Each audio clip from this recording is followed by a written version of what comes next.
I'm Georgios Tsionis. I work at the Joint Research Center of the European Commission, and in the ERIES project we offered transnational access to the European Laboratory for Structural Assessment, ELSA in short, and in particular the reaction wall.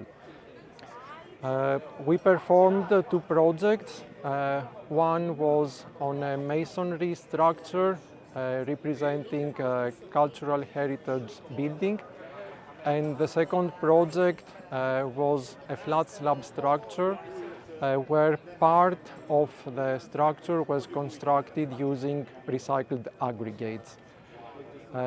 In both projects we looked at the seismic safety of existing structures or a new structure, and the particular interest was on cultural heritage and also on new ways of constructing that can help reduce the environmental impact of our built environment, always looking at safety and how we can improve resilience of very important assets for Europe.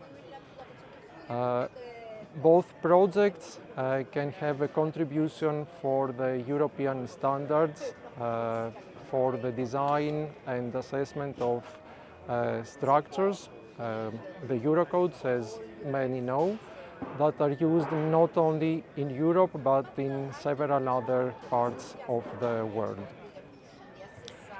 In the ERIES project, I think a success was the involvement of so many users from Europe and abroad that really had access to unique research infrastructures, and we were able to perform close to 70 transnational access projects with very good and innovative ideas and giving access to both experienced and a lot of young researchers too.